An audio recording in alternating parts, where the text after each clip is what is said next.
Warahmatullahi wabarakatuh. Waalaikumsalam warahmatullahi wabarakatuh. Alhamdulillah, salatu wassalamu ala rasulillah Sayyidina wa habibina wa syafi'ina wa maulana Muhammad Miftahi babi rahmatillah wa ala alihi wa sahbihi wa mawalah wa la hawla wa la quwata illa billah. Amma ba'du, hadratul mukarram, yang mulia guru-guru kita Kiai Haji Muhammad Misjan, Kiai Haji Ahmad Habibi Abdul Rashid Ramli, Kiai Haji Farah Furqan Mukarrabin Yusuf, kita doakan beliau semua sehat afiat, panjang umur dan berkah ilmunya buat kita semua. Pengurus Majelis Ta'lim Ukhuwah Islamiyah Bapak Haji Basroin dan Ustaz Haji Muhammad Tahir, Ketua Masjid Hidayatul Mukhlisin Bapak Ustaz Haji Azharul Fuad, dan seluruh para jamaah sekalian, bapak-bapak, ibu-ibu dan saudara-saudara yang mudah-mudahan semuanya dimuliakan Allah Subhanahu wa taala. Tanpa berpanjang kalam, kita lanjutkan kembali pembahasan kitab kita. Namun sebelumnya kita baca surat Al-Fatihah. Mudah-mudahan kembali kita mendapatkan ilmu manfaat, ilmu yang maslahat, yang bisa membuat kita selamat dunia sampai akhirat. Ala hadhihi niyyah wa ala kulli niyatin salihah wa ala man nawassalafus salih wa ila hadratin nabiyil mustafa sayyidina wa habibina wa syafi'ina wa maulana Muhammadin sallallahu alaihi wasallam wa ala alihi wa azwajihi wa zurriyyatihi wa alibaitil kiram, khususan ila ruhi muallifil kitab Sayyidul Imam Syekh Zainuddin bin Ali Al-Malibari Al-Fannani wa Sayyid Syekh Nawawi bin Umar Al-Jawi Al-Bandari wa usuli ma furahi madhul huquqi alaihim ajma'in an Allah yu'li darajatihim fil jannah wa yu'idu alaina min barakatihim wa asrarihim wa anwarihim wa ulumihim wa nafahatihim fid dini wad dunya wal akhirah wa ila hadratin nabi. Al-Fatihah. A'udzu billahi minasyaitonir rajim. Bismillahirrahmanirrahim. Alhamdulillahirabbil alamin arrahmanir rahim maliki yaumiddin. Iyyaka na'budu wa iyyaka nasta'in. Shiratal mustaqim. Shiratal ladzina an'amta 'alaihim ghairil maghdubi 'alaihim waladdallin. Bismillahirrahmanirrahim. Qala al-musannifu rahimahullahu ta'ala wa nafa'na bi'ulumihi wa amadna bi asrari fid dharaini amin. Masih menerangkan tentang meyakini, mengimani Allah Subhanahu wa ta'ala dengan berbagai macam sifatnya yang sempurna dan mulia. Kita lanjutkan kembali, wala yughayyiruhu al-amad. Wajib diyakini bahwa Allah Subhanahu wa ta'ala zatnya tidak akan berubah dan lenyap dengan masa. Karena hakikatnya Allah itu tidak dilalui oleh masa, tidak dilalui oleh ruang dan waktu. Masa itu makhluk, betul nggak? Segala macam yang diciptakan disebutnya makhluk. Bahkan dalam Al-Quran dikatakan, Inna iddatash syuhuri 'indallah 12 syahran fi kitabillah Yauma khalaqas samawati wal ard minha arba'atun hurum. Sesungguhnya jumlah bilangan bulan di sisi Allah ada 12 bulan. Allah ciptakan itu berbarengan dengan Allah menciptakan langit dan bumi. Waktu pun diciptakan sama Allah. Minha, dari 12 bulan ada 4 bulan yang disucikan. Arba'atun hurum, 4 bulan yang disucikan. Salah satunya sekarang alhamdulillah kita sudah masuk di bulan Rajab. Maka dalam kitab Al-Minahus Saniyah ala Wasiyatil Matbuliyah, Rasulullah bersabda ketika beliau melihat hilal di bulan Rajab, maka beliau berdoa, Allahumma barik lana fi Rajab wa Sya'ban wa ballighna Ramadan.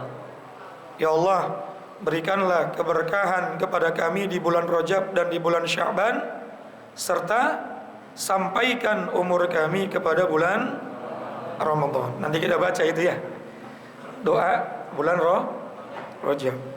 Ulama mengatakan perbanyak juga membaca istighfar.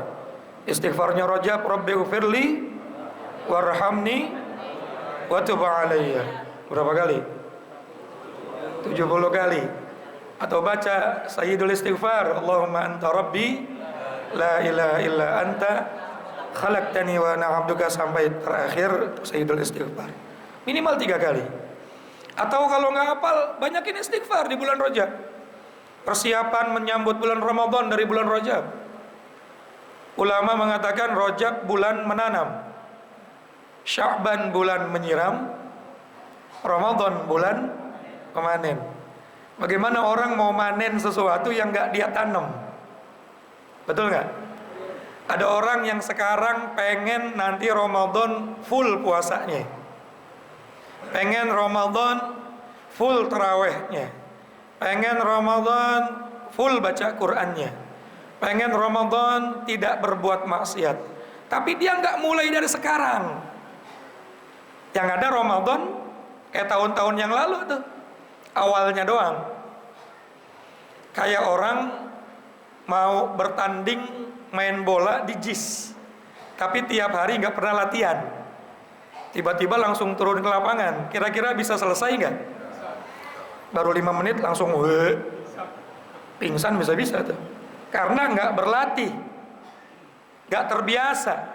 Bagaimana dia mau Ramadan sepanjang hari Ramadan dia mau ibadah kalau nggak dimulai dari sekarang bulan Rajab? Ya, bulan nanam nih. Ya kok ke situ-situ ya? Padahal nggak apa-apa ya, biar sekalian ngingetin nih bulan Rajab ya. Alhamdulillah. Ya silakan puasa Rajab sunnah tanggal 1 sampai tanggal 10. Kalau nggak bisa ya Senin Kemisnya. Afdhalus shaum ba'da Ramadan shaum fi ashhuril hurum. Paling bagus-bagusnya puasa, afdolnya puasa setelah puasa Ramadan, berpuasa di bulan yang disucikan. Banyak keterangan-keterangan yang memang nyuruh kita untuk memperbanyak ibadah di bulan-bulan yang disucikan. Kalau nggak bisa ibadah, nggak bisa puasa sunnah, nggak bisa banyak zikir, nggak bisa banyak ibadah di bulan-bulan yang disucikan termasuk bulan Rajab, maka minimal jangan maksiat. La tuzlimu fihinna anfusakum. Jangan kamu zalimi diri kamu sendiri dalam bulan-bulan tersebut. Menzalimi diri sendiri itu dengan berbuat dosa. Kalau belum bisa berbuat ibadah yang banyak, maka minimal jangan udah latihan dah, nggak ngomongin orang nih dari bulan Rajab. Biar nanti pas Ramadan udah biasa nggak ngomongin orang. Belajar yang biasa bohong, jangan bohong di bulan Rajab. Nanti pas Ramadan udah terbiasa kagak ngebohong. Kan semua bisa karena kalau orang terus-terusan begitu ya akan terus-terusan begitu walaupun di bulan suci sekalipun. Kenapa banyak orang bulan Ramadan akhirnya nggak dapat apa-apa? Cuma dapat lapar sama haus doang. Puasa sama puasa tapi ngomongin orang lanjut. Puasa sama puasa tapi ibadah nggak meningkat. Betul nggak? Karena tidak terbiasa. Kembali kepada bab tauhid. Waktu Allah ciptakan, masa Allah ciptakan, maka Allah mustahil membutuhkan dengan apa yang betul nggak? Kalau Allah menciptakan waktu, maka Allah nggak butuh dengan waktu. Allah menciptakan tempat, maka Allah tidak membutuhkan tempat. Termasuk arsy ciptaan Allah, makhlukun azimun. Ada lagi kalimat ulama, akbarul khalaik, paling besar-besarnya ciptaan. Tidak ada yang melebihi arsy besarnya, agungnya. Tapi tetap aja arsy itu makhluk. Maka akidah kita Ahlussunnah wal Jamaah, Allah itu tidak butuh arsy. Allah itu tidak berada di arsy. Andai ada ayat Ar-Rahmanu 'alal arsy istawa, sekelas Imam Ahmad bin Hambal saja mentafwidkan makna tersebut. Tafwid itu apa? Menyerahkan makna sesungguhnya kepada Allah. Wallahu a'lam. Andai ingin menerjemahkan, ditakwil dengan makna atau kalimat yang lebih pantas.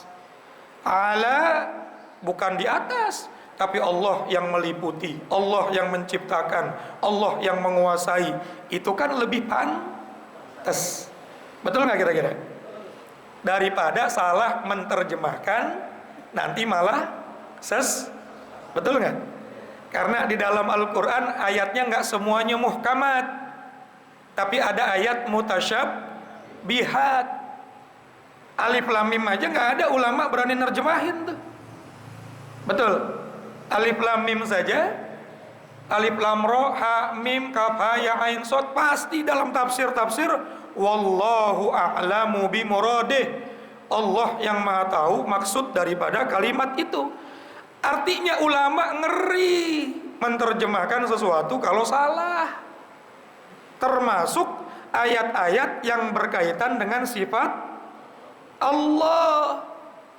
Nanti ada lagi yadullah fawqa aydihim. Tangan Allah di atas tangan kalian. Yadun kan artinya tangan. Kalau dimaknakan tangan, nanti kita akan berpikir jarinya ada berapa, gedenya segede apa. Akan lebih baik ditakwil, oh tangan bermakna kekuasaan, atau ditafwid kalau mau aman. Apa tafwid?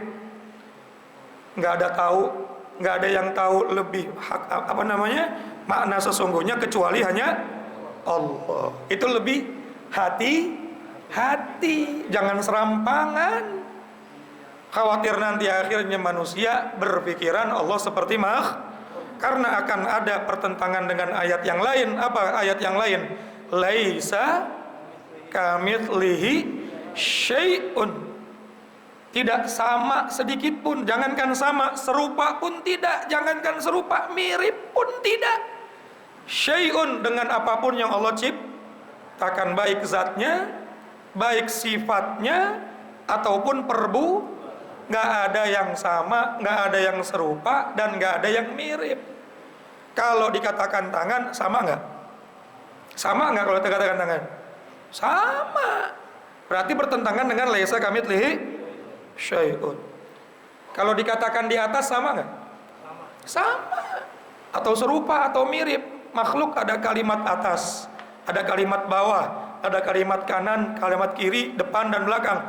Jihadun itu pun termasuk arah itu pun termasuk bukan cuma waktu, bukan cuma ruang, arah pun termasuk sesuatu yang Allah maka Allah nggak sama dan la syarikalah, tidak bersekutu dengan apapun yang Masya Allah.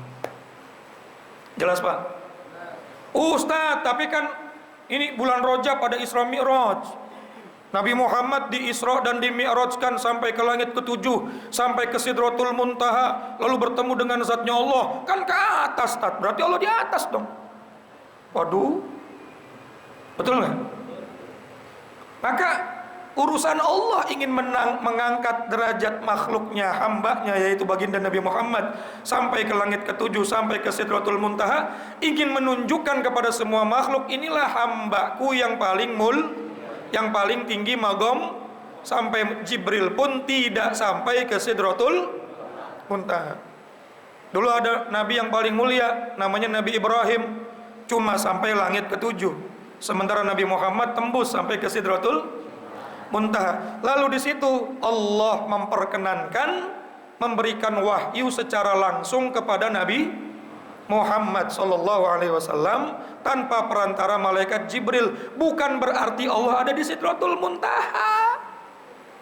Sama kasusnya seperti Nabi Musa yang dapat wahyu langsung dari Allah di bukit Tursina. Wa kallamallahu Musa taklima, dan Allah langsung berbicara kepada Nabi Musa secara tanpa perantara itu di Bukit Tursina. Berarti Allah di Bukit Tursina juga dong. Ayo, kalau digituin gimana? Allah berhak memberikan tempat kepada hambanya di mana saja, tapi jangan pernah mengatakan Allah bertempat. Allahumma shalli ala Muhammad. Nah, ini baru satu nih. Jadi Allah itu tidak pernah membutuhkan sesuatu, termasuk ruang dan waktu. Nggak boleh. La yahtaju ila mahallin wala mukhassasin wala yamurru biz zamanin. Waduh, apal nggak kira-kira tuh? Allah la yahtaju ila mahallin, nggak membutuhkan tempat. Wala mukhassasin, atau yang ditempatkan. Wala yamurru, dan zat Allah tidak dilewati bizamanin, oleh waktu. Karena sesuatu yang dilewati oleh waktu pasti musnah. Bapak awalnya kecil, terus remaja, terus dewasa, sekarang udah tua. Karena apa? Dilewati waktu. Kalau nggak dilewati waktu, kecil mulu. Itu menunjukkan bahwa kita dilewati waktu. Segala sesuatu yang dilewati oleh zaman pasti lapuk, pasti akan ada akhirnya. Tapi Allah tidak. Ya. Nah, ini takutnya kalau kebanyakan tambah pusing. Lagi pulang ngaji udah dari jam 5:30 ya. Betul apa kagak? Apalagi long weekend. Ada yang udah janjian jam 7 gue berangkat. Maka saya cukupkan sampai sini aja. Lanjutan daripada meyakini zatnya Allah Subhanahu wa taala, bukan cuma yakin adanya, tapi wajib membersihkan zat Allah, jangan sampai mensifati dengan sifat yang tidak pantas. Dan sifat yang tidak pantas itu adalah sifat-sifat makhluk. Sebab Allah laisa kamitslihi syai'un. Wallahu a'lamu bissawab. Wa ilaihi marji'ul ma'ad. Assalamualaikum warahmatullahi wabarakatuh.